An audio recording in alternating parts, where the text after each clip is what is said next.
Robots Radio presents. Hey everybody, welcome into the podcast. We are back with another special bonus episode. Today we are interviewing a guest that I cannot wait to get to talk to. We have with us Peggy Noe Stevens. She is a legend in the bourbon industry. She's the founder of Peggy Noe Stevens and Associates. She's also the first woman in the world to receive the title of Master Bourbon Taster. She was the global event planner for iconic brands such as Woodford Reserve. In 2019, Peggy was inducted into the Kentucky Bourbon Hall of Fame by the Kentucky Distillers Association, and she was also recently inducted into Whisky Magazine's Hall of Fame, which makes her, as far as we can tell, the only woman ever inducted into both Whisky Magazine and the Kentucky Bourbon Halls of Fame. She's the founder of a group called Bourbon Women, which we'll be talking about today. And she's the author of a new book called Which Fork Do I Use With My Bourbon? Setting the Table for Tasting, Food Pairings, Dinners, and Cocktail Parties. And that's due out April 22nd. We are so honored to have Peggy here with us today. How are you doing, Peggy? Well, good morning. I'm doing wonderful. And I think you've already taught me something. I didn't know I was the first woman for both. So, of the Hall of Fame. Well, I'm glad we could break that news to you. We're off to a good start already. We are, yes.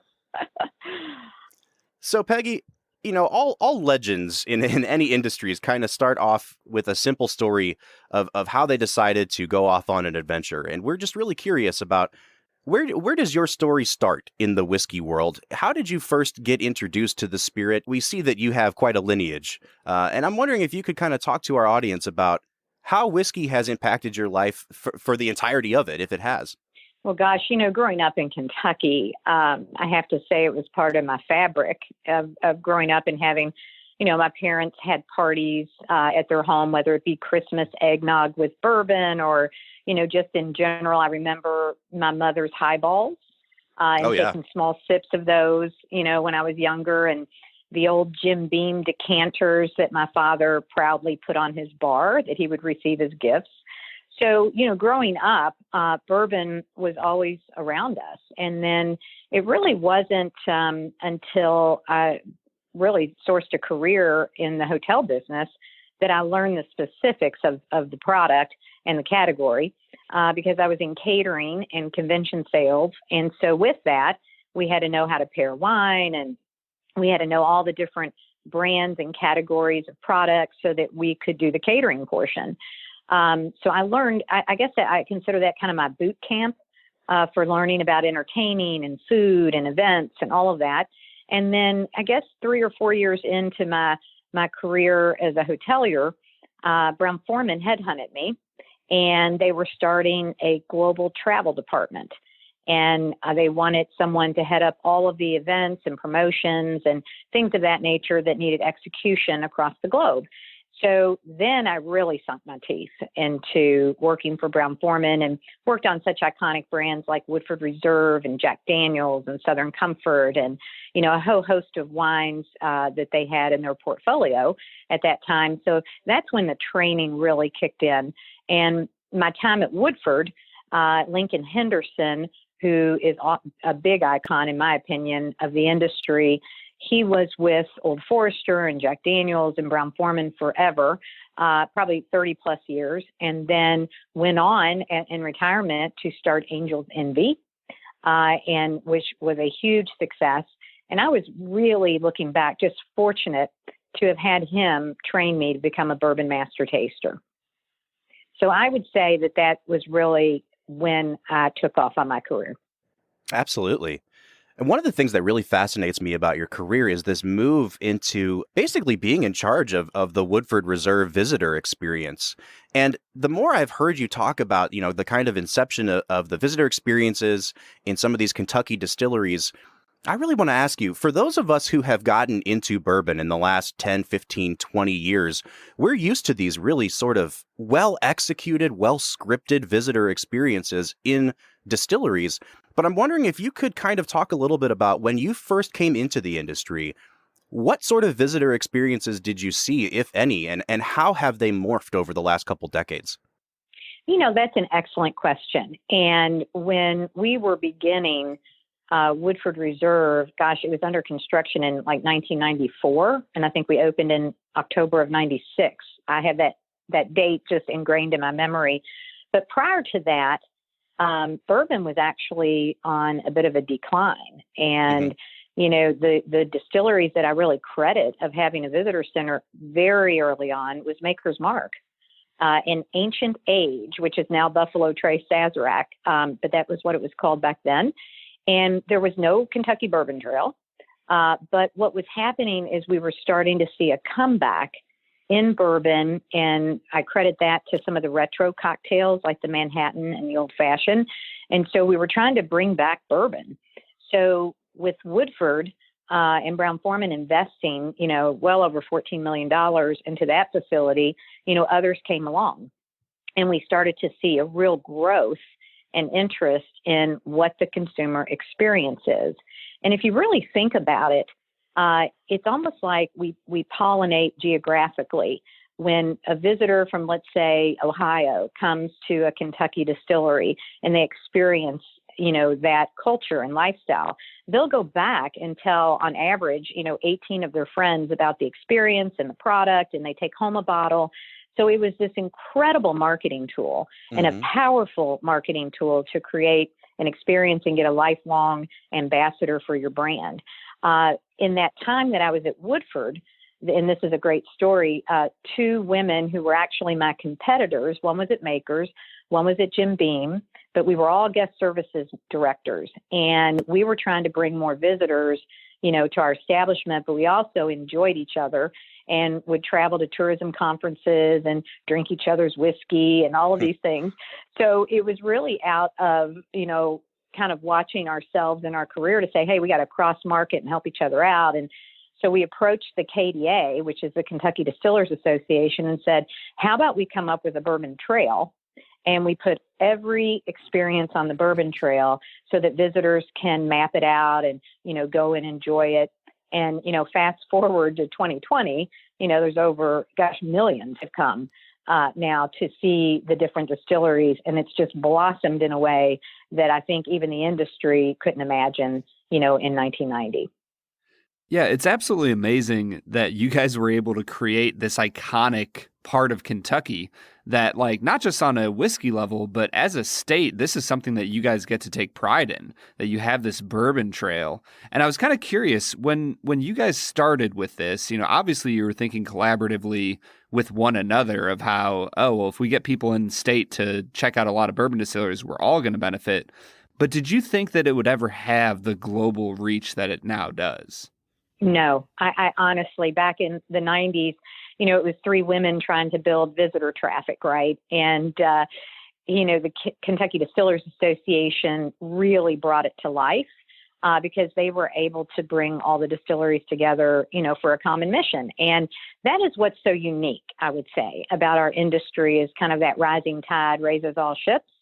So even though we're competitors, we have a camaraderie and a true goal of making bourbon globally known and the drink of choice. So when you have that type of enthusiasm and 95% of the world's bourbon's made in Kentucky, it becomes a real machine for marketing. And it's just been a fabulous experience. And now, just as a side note, I see our consumer has changed so much since back then as well, because it used to be that our consumers were really interested in just the production. Tell me about fermentation, tell me about distillation, and then let me have a taste. So the scripts were pretty straightforward. Now, because my company, Peggy Noe Stevens and Associates, we specialize in brand destinations and experiences. So, we've worked on well over 30 distilleries, helping them create their experiences. So now the consumer asks deep questions like, where did the corn come from? Tell me about the yeast strain that you use for your fermentation. They want to go out into the field and see the corn. And, it's so detailed now because the consumer has graduated. There's so much access to information. And so I love that our consumer is knowledgeable, they're curious, they want to be part of the brand. And being part of the brand is knowing the story. It's a really great point, and it makes me curious because I think that when I look at the bourbon consumer now, I see that, just like you said, they want to be involved in the sort of grain to glass exploration of the whole process. But what I see is a lot of consumers are gravitating towards anything that they perceive to be a more craft distillery and kind of shying away from things that kind of smack of, big business or corporations. And I'm kind of wondering, as someone who now specializes in building out these visitor experiences, how do you take an enterprise, which is kind of inherently a commercial thing, and kind of inject it with that flair of giving the impression that it's a craft or a grain to glass kind of experience, even when you're working with these bigger companies? Well, the thing that I always keep in mind is that every consumer, in my opinion, kind of has their own portfolio of spirits that they enjoy. I mean, even myself, of course, I have some favorites, but at the same time, I'm an equal opportunity drinker, I like to say.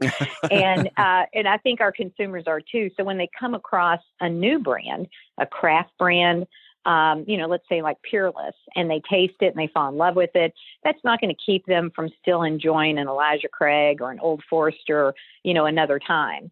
I think the enthusiasm around the craft industry is definitely the story, because a lot of these are family owned and operated facilities, and it's so hands-on because they are small and they're making unique spirits and they're trying different things. And I really feel what the craft industry has done for us is keep the big boys on their toes on innovation. Yeah. Because these craft folks, some have absolutely zero background in making whiskey.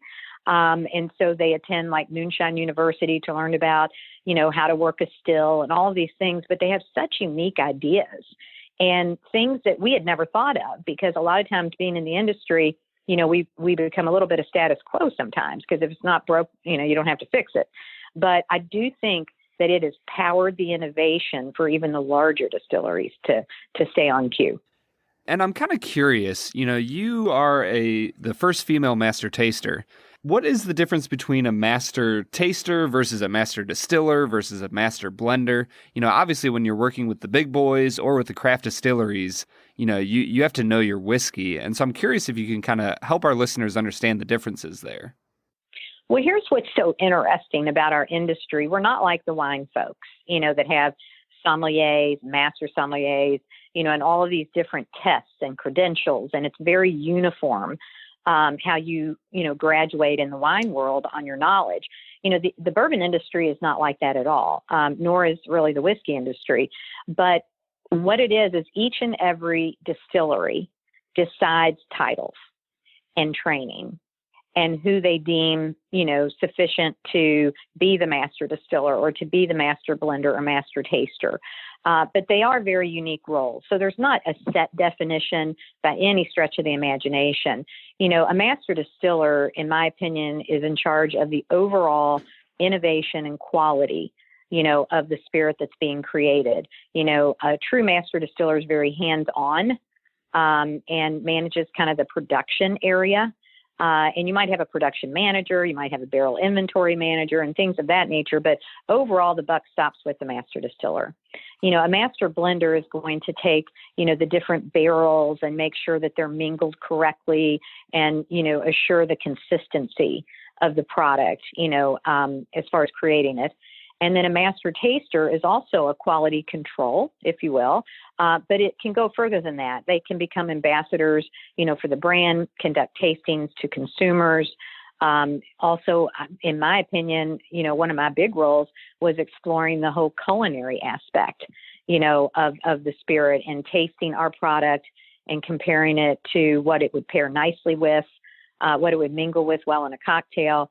So a master taster can go all over the place, from more science and production to consumer touch. Well, Peggy, I think this is a great segue into talking about your new book, Which Fork Do I Use with My Bourbon? And I really loved the foreword of the book was written by Fred Minnick, and I really sympathize with what he wrote in there, because he talked about how he went to a whiskey tasting and all of his friends went and they were so excited to try the bourbon. And within 20 minutes, they drank all the bourbon and they were just eating Doritos on the couch and it was a dud.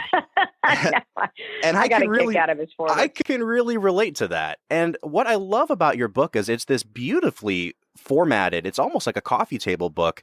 And yet at the same time, it has such practical advice on everything from table settings to invitations and how to go through your first whiskey tasting and food pairings, all the way up to incredibly fancy cocktail parties. And I'm wondering, in your experience as a master taster, I'm sure you've worked with hundreds and hundreds, if not thousands, of complete novices when it comes to tasting whiskey. And I'm wondering, do you have any general advice? Because our audience ranges from people who've been drinking whiskey for 50 years to people who are just trying to get out of drinking, flavored whiskeys into what we would call kind of the real stuff. Do you have any advice for a novice taster on how to become a better evaluator of whiskey? Absolutely. Two things. First of all, it's important to stay and have fun. And I really mean that because this is such a sexy industry and it's so easy to enjoy it. And when you start getting to the point that you're making whiskey unapproachable, and especially bourbon unapproachable, and you're getting too stiff with it, that's when your party's going to be a flop. Okay. The second thing to remember is that to focus on food flavors. And when I teach a seminar, for example, and we're doing a food pairing or we're just doing a straight tasting, I mentally take people to their kitchen because there's so many times that during a seminar that I watch someone nose a whiskey and I say, okay, what are you nosing? What do you smell? What is the aroma? And they look at me really blank. And I'll say, don't be stumped. Just walk to your kitchen and break it down. What's on your spice rack? And all of a sudden they start thinking about cinnamon and clove and, nutmeg. And all of a sudden it's like, oh, food memory. Okay, that does have a spice note to it. Or I'll say, what kind of fruit do you have, in your kitchen? And they might say, well, bananas. And I'll say, well, okay, do you get any banana from that? And once you start kind of suggesting that they break it down by spice, sweet, fruit, savory, then all of a sudden they realize, you know what, I'm not so bad at this. I really kind of get it. I get the vanilla, I get the caramel, that oak note and smoky note, because it's all about food memory. And even when you translate that over to cocktails and you think about mixers that you use, those are all food flavors. So truly the connection here, and this is why we wrote the book, my friend Susan Rigler and I, because we wanted people to enjoy it, number one, and the process of it. And then number two, you make it approachable so you could do it in your own home, but continue to learn. So in all the years that I have been doing and being a master taster and tasting whiskey, it's really about memory and experience, almost like muscle memory. And that's why you see so many of the experts have such a wide vocabulary, because we get used to the aromas, we get used to the flavors, and we just become more descriptive about it because we've had more experience. Yeah, and I'm kind of curious. It seems like you've been to one or two cocktail parties in your time. How many cocktail parties did it take for you to realize that this book was needed in the world? Are there any like specific bad experiences that you had where you were like, man, they needed a book on how to throw a cocktail party? Well, I'll tell you, this book I started writing probably over 15 years ago. And the reason why I say that is, I was formerly an event planner, and I would do some seminars sometimes to teach executives on how to entertain in their home, because, no one walks out of college with a event planning 101 degree, unless you're in that major of hospitality. And so it's really just learning and teaching. So 15 years ago or so, I would work with some executives and say, hey, here's how to map your house out, and here's where you should probably put your bar in your home, and, always make sure you have this or that. And then when I started my company, I was determined, and this was over 12 years ago, I was determined that I would write kind of a how-to book on bringing it into your home, because I do sincerely believe that bourbon is a lifestyle and a culture. And I wanted to express that, being a Kentucky girl, on how I entertain in my own home and some of the events that I have conducted and some of the tricks of the trade, if you will, to make it easier for you to do. So I wrote about 2 or 3 chapters of this book. It didn't have the title yet. And then fast forward, my brand destination, speaking engagements kind of got in the way of me, finishing writing. But I have always been a proponent, of food pairings and, entertaining. So my very, very good friend, Susan Rigler, who's also a bourbon expert and has written, probably 8 books on bourbon. She and I got together and I said, gosh, I really want to finish this book and I'd love your expertise alongside of me because we both are reviewers for American Whiskey Magazine. And we have a lot of fun doing tastings together and blind tastings. And so she was like, oh my gosh, that sounds great. Coincidentally, she was also the former food critic for the Courier Journal newspaper here in Louisville. So she's a foodie as well as I am. So this was all written, as I like to say, surround sound. Because, we're both foodies, we're both whiskey experts, we're both Kentuckians, and we're both entertainers. So it all kind of came together for us, and we wrote it probably within 12 months. Peggy, can you walk us through, like, if you're throwing a party, what do you naturally gravitate towards the most? What part of hosting a tasting or food pairings or a cocktail party really sparks joy for you? Definitely the experience and the hospitality. That to me is my cornerstone. That is probably what I'm known for, not only just with Bourbon Women events, but, in my own home, it's making people feel comfortable in your home and making them feel welcome. Have you ever walked into, and I think I even wrote this in the book, a party and the host or hostess is so stressed out and they're running around, they don't even greet you at the door because they have food in the oven and it's not ready and they haven't put it out yet or the bar's not set up or whatever. We all have kind of those stories, right? And I am a proponent, and I know this probably sounds funny because it should be the food and the bourbon that's most important, but really it's about how you treat your guests when they come in the door and how comfortable you make them and what you offer them and making sure that they're enjoying themselves. And, that's hospitality in a nutshell, in my opinion. So when I keep that in the forefront of the experience that my guest is going to have, the rest comes along. It's not just about greeting them at the door. It's like, when will I offer them their first cocktail? Will it be a batch cocktail? Am I going to hand make these cocktails one by one? What kind of food? Is it a daytime event, an evening, a reception? How heavy does the food need to be? How hungry will they be? So I think of the visitor. I think of the guest and try to put myself in their shoes. And then the entertaining takes off from there. Well, Peggy, we are timing the release of this episode with International Women's Day here in early March, and I'm so fascinated by the group that you founded called Bourbon Women. The bio that we received about you, it specifically said that you founded Bourbon Women after seeing a need for women to have a voice, both within the industry and as aficionados. I'm wondering if you could walk our listeners through kind of the inception. What specifically sparked this group, and how did it get founded? Well, again, being a Kentucky girl, bourbon was always a part of my life, but I wasn't the only one. And I knew so many of my girlfriends who enjoyed the product, or as I traveled across the nation, I'd be giving a tasting seminar. And this is globally too. And I would be giving a tasting seminar, and it was a wide sea of men in the room and maybe a trickle of women, maybe 2 or 3 that would always kind of sit in the back of the room. And I would ask for questions at the end of the seminar, and, men would, not be shy at all. They'd raise their hand. They'd ask me questions. But then the seminar would be over, and that's when the women would come up and they would ask me a question. And so that really struck me way, way back then. And I remember trying to create some marketing opportunities, not only just with Woodford, but other brands, to say, hey, we need to talk to these women. We need to teach them. We need to have a women's weekend. We need to do something, to engage them, because I know they are out there and these women are loyal and they love the product. They're just, not so quick to, step up and sit in the front row and learn more. So after I left Brown-Forman, I started my own company, and in, I think, year 2 or 3 of starting my company, I thought, I still don't see any of the other distilleries or spirit companies marketing to women. So this is a universal issue, and considering women are the other half of the population, we're missing consumers here. We're missing ambassadors for our brand.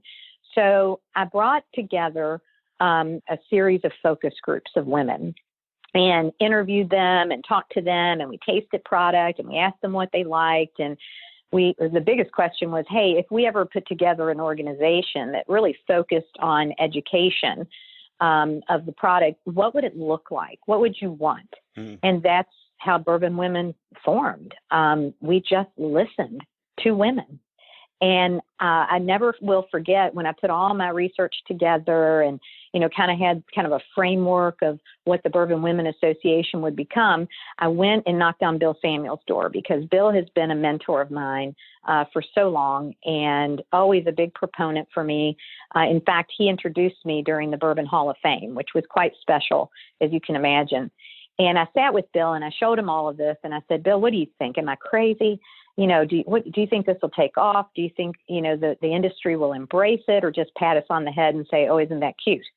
And Bill looked at me and he goes, Peggy, you're doing a great thing. He said, what the industry needs to do, and he used these words specifically, is start a conversation. Yeah. And I love the way he said that. He didn't say market to women. He said, start a conversation and let's see where it goes. And we started that conversation back in 2011. We were the first female consumer organization for women in bourbon. And now we're in 10 cities, thousands of women across the nation. We do an annual event called the Symposium in August, and it's in Louisville, Kentucky. You all should come to it. Men are invited too. We have found that men love our events because they're so deep and educational and fun. But it gives women a chance to not only, learn about whiskey and the lifestyle, but they network, they meet women from all over the country. I think we had over 300 women last year, and I think from 26 different states, if you can imagine that.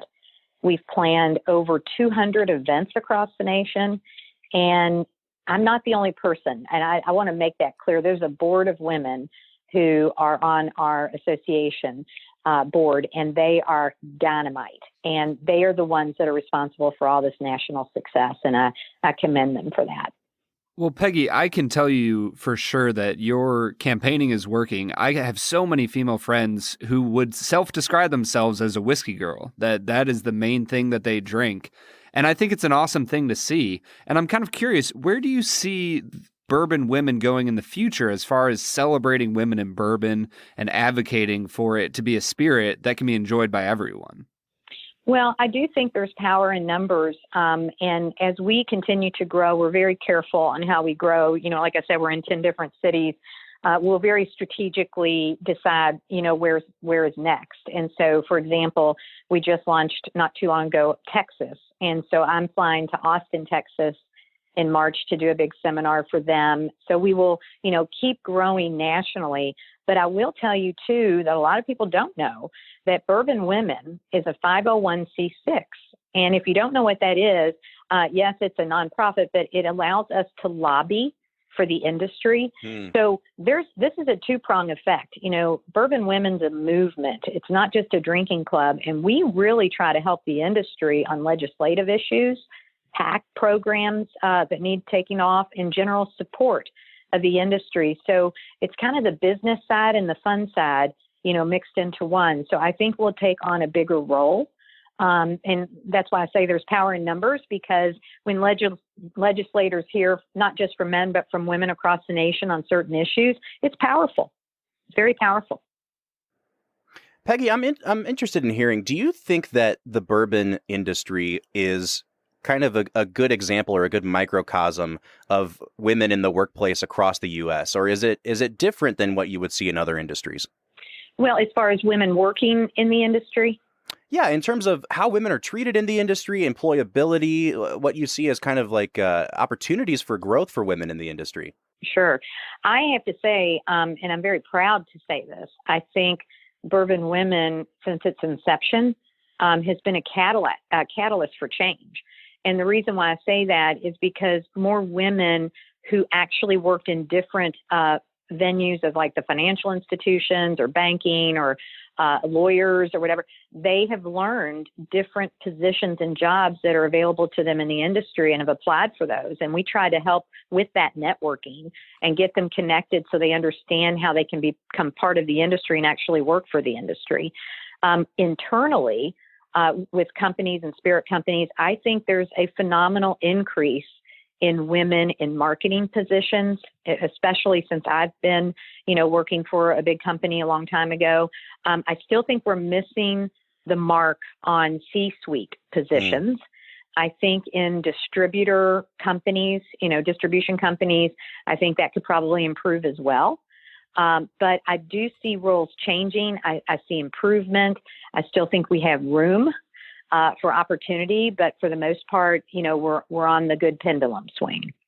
Well, Peggy, we are just so thankful that you've come onto our podcast and taken the time, but we haven't yet talked about the other half of our podcast, which is films. And I'm kind of curious, do you have a favorite movie, and what whiskey would you pair with that movie? Well, that's funny. Can I go way back, or does it have to be a modern day? You can go as far back as you would like. Well, you might think this is kind of funny, but first of all, because I travel so much and everything, I'm a big Netflix person. Because I don't get a chance to always go to the theaters, and I have to, wait till it comes on Netflix. But one movie that just was so romantic to me, and that I just loved everything about the way it was filmed. I loved the actors and actresses. The story, it was such a feel-good, was Chocolat. Do you remember that with Johnny Depp? It's about Chocolat. And so a woman, it's kind of a vagabond, actually, and she and her daughter, move to a new area, and they meet Johnny Depp, et cetera, but she opens a chocolate store, kind of a patisserie, if you will. And there's something about the cocoa beans that makes it almost magical when people start to eat her chocolate, et cetera. And the reason why, like I told you, I'm a foodie, right? So just watching the whole process of her making everything and people eating the chocolate. I mean, you're dying for a candy bar when you get out of there. You got to go have dessert when you come out of there. So a lot of it I noticed was very dark chocolate and, dark cocoa beans. So boy, oh boy, would I put a Baker's or a Booker's with that movie as I'm watching it. And I strongly suggest that because there is such deep chocolate notes in Booker's especially, and tobacco notes and smoke notes that any type of dark chocolate, marshmallow, nutty, any of that would go so fabulous with that. And it's funny because every now and then I still pull that, for whatever reason, I still pull that movie off the shelf because it just kind of takes you away. And I think that's what entertainment and theater is all about, don't you? Absolutely. Just kind of carry you away into kind of, something that you just don't think about your everyday life. And it was just kind of fun and magical. And it's such a natural pairing with bourbon, too, because, I think I'm speaking for all of us when I say that the Kentucky Bourbon Ball is one of the great culinary inventions of all time. I mean, it's... Yeah, exactly. It's funny because I remember, this is a true story, when I was, opening Woodford Reserve, we knew we wanted to give a bourbon candy out, with a tasting, as a little accent for the visitors. And we went on a mission to taste every single bourbon candy known to man, to pick the best one. And I think in our first year, we went through like 6.5 tons of candy. I mean, it was insane. It was insane. So yeah, I'm a bourbon candy snob for sure. Well, Peggy, we can't thank you enough for joining us on the program today. Your book, Which Fork Do I Use with My Bourbon, is due out on April 22nd. I highly, highly recommend this book. If you're just getting into drinking bourbon, if you want to host some friends for a bourbon tasting, if you're throwing a really fancy get-together and you want to have a cocktail party, this book will walk you through every step of the process, and it has so much heart and wit behind it. It's so easy to understand. It's so accessible. So, Peggy, thank you, first of all, for writing this book for all of us that really, really need the help. Yeah, no, I appreciate it. And it's right now, it's on pre-sale on Amazon, and then books will be in the hands of physical hands by the end of April, just in time for Derby. Oh, gosh, I can't wait. Well, Peggy, thank you again for joining us. Everybody, this has been Peggy Noe Stevens, founder of Bourbon Women. Peggy, thanks again. Thank you. Take care.